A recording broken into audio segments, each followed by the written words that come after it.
Well, hey guys, welcome back to my channel. I am back from my Bigfoot hunting trip. I am well rested. I took some extra days off just to rest and basically like catch up on just stuff I got to do around here. But I want to show you today the Louisiana swamp worms. These worms are so cute and amazing. And, you know, from what I've seen through the years, they seem to breed a little faster than red wigglers. Yes, I can say it. I know. I've seen it. I've seen it. Sometimes I question because people are like, no, no, oh no. I have seen it. So I'm going to show you. So let's uncover them. And then I'm also going to feed them something special. And we're going to do this experiment together. Sorry, I have the hiccups. As usual, my videos start out with a blooper. I have the hiccups, so I might hiccup once in a while. But look at them. They're like right there under the surface. And look at them. They are multiplying fast. And they are going through this bedding like, forget it. So Louisiana swamp worms are the cousin of the red wiggler. They behave the same. They're very well-behaved worms. They don't misbehave when it rains. They don't do anything crazy. They're one of my favorites because of that, because they're very easy to work with, and they do multiply very fast. So this bedding was the corn cob and the pine shavings, but there was the pellet form. And they are just going through it like I haven't seen anything. And look at them. So they are a little darker, I think, than a red wiggler.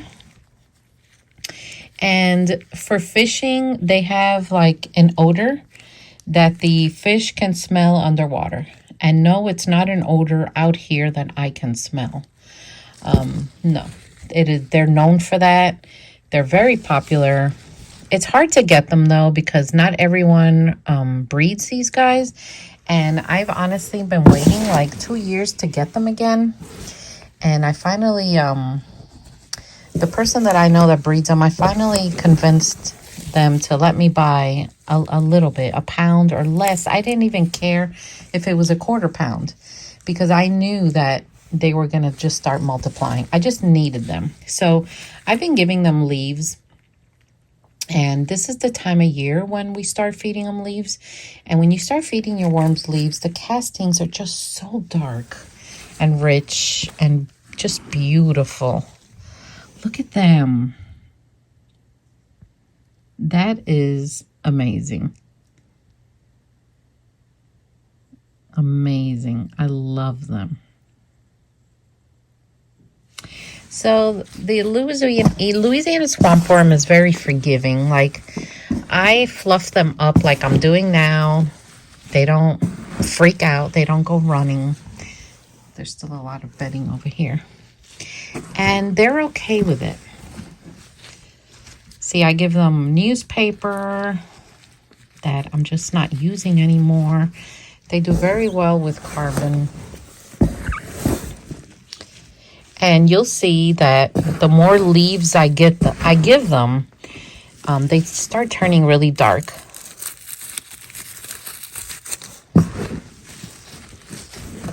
Beautiful worms. Very fun to work with. They're tiny though, but they're my favorite. Now don't get me wrong. Look at that mountain. That's a worm ball right here. Oh my gosh. I love my African night crawlers. I really do. But when you first get them, they seem to misbehave the first couple of days and they drive me crazy. I'm like, stop. You're good here. Stop. Until they finally just calm down. Look at them. So how you guys been? I've been just enjoying my summer and recovering still from this knee injury. Oh, look, a breeding pair. Right there. There you go. See them connected? Yeah. See them right here? Let me find them. That is babies being made. So when you find worms breeding, I just cover them up and just leave them alone.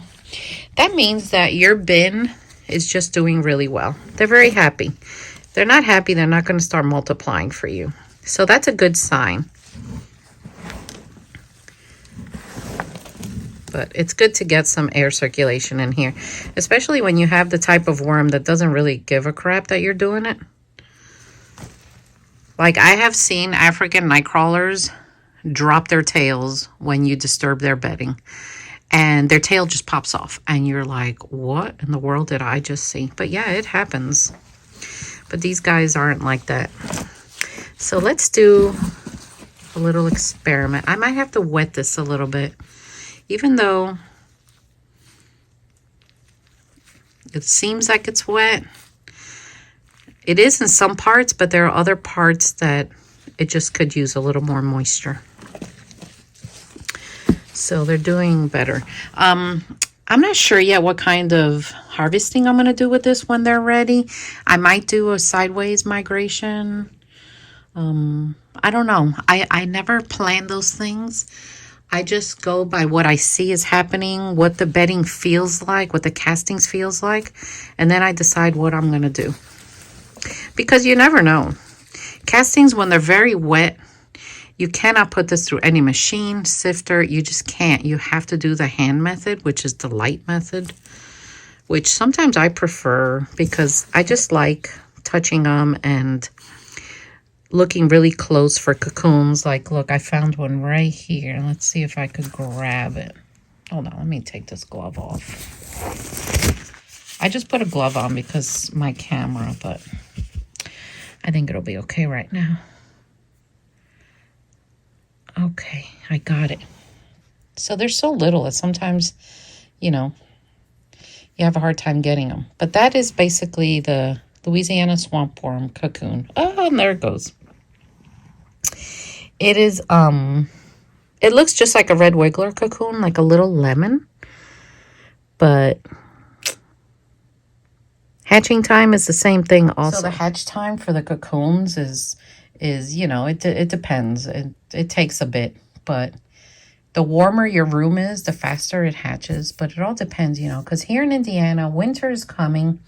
And today, guys, the weather out there with this hurricane coming up is just insane. My trees are swaying. It looks like an autumn day out there with a storm attached. So yeah. So look, here's another cocoon. This one's darker. So the cocoons, when they start to get dark like this, they're gonna hatch. When they're first laid, they're like a little pale yellow. So that's a good sign that I'm seeing cocoons in here, because that means that they're breeding, they're happy, they're doing well. And I'm sure there's thousands of cocoons in here. I just can't see them with my eyes. I need my glasses, like my reading glasses. Or sometimes I take a flashlight and I go like that and I see them better. So I don't know. I know they're here because I see young ones, but you know, I don't know. Maybe I'm getting old. So I'm going to flatten this out and let's give them something to play with. Okay, so it's pumpkin season. Yay! I love autumn. I love everything about it. So I cut the bottoms off just to give them a little head start. And we're going to throw this in there. So what I'm going to do is I'm just going to go like this. Leave some at the bottom. And then I'm going to pop it like this. We're going to go like this. There we go. This, I'll just leave it here and see what happens. Those seeds are probably going to sprout. Remember, castings is the best fertilizer in the world. Anything it touches, it sprouts. So this one's a little bigger. See?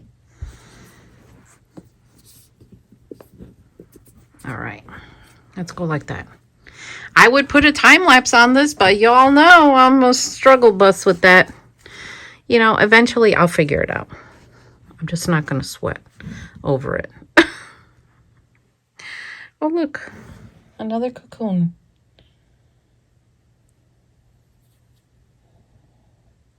Well, that one's covered in poo. There it is.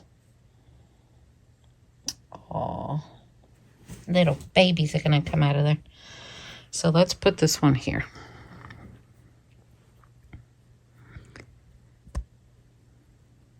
There.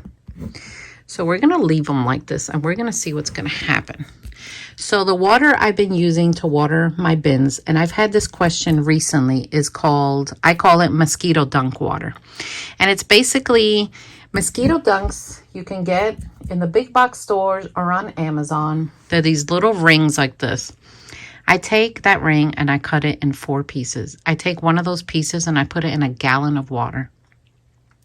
After a few days, that water is what I use to water all my bins, and it controls flying insects. It does not hurt the worms, and it doesn't smell. So with a wormery this big, y'all, like we're talking, yeah, I'm starting to rearrange and clean over there.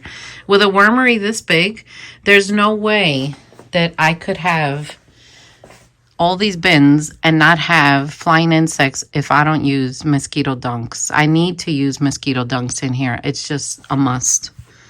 And if you don't want flying insects, I suggest you do the same. Now, if you're just composting at home, like with your worm tower, you can also use mosquito dunks. Just get a chunk of it, put it in a gallon of water, and anytime you wet your bin down, you know, just put that in there. And you're not going to have little gnats flying around your house or anything like that. It's one of the best things that I figured out years ago, like we're talking years. And I believe a lot of the worm farmers that I know do the same thing. So, yeah. So they're going to do good. They're going to love this. Worms have a sweet tooth. They all do. They love sweet things, pumpkins, sweet potatoes, dried molasses. They just love things like this. And this is going to be a tremendous treat for them. Now, I don't know how long it's going to take for them to eat this, because this is just a fresh pumpkin that hasn't been frozen or anything. So it might take them a little bit to get started. But once they get in there and it starts to break down, then they're gonna take care of it. Hopefully. They will, but I never know how long these things are gonna take. So I'm gonna cover these guys up and put them back on the wall. Over there, I'm straightening out. I cleaned out all those bins that were down there, and I'm starting to, this is gonna be my winter project. I am gonna take this all apart, clean it all, get rid of what I don't use. Like, there are things up there I haven't used in years. I don't know why I'm storing them. I really don't. And up here, I'm just going to clean everything out. So hopefully by the spring, this room will be nice and clean and a little more organized. So stay tuned for that. So anyway, guys, press that subscribe button. We're going to see what these guys are going to do. And I'll see you all next time. Take care.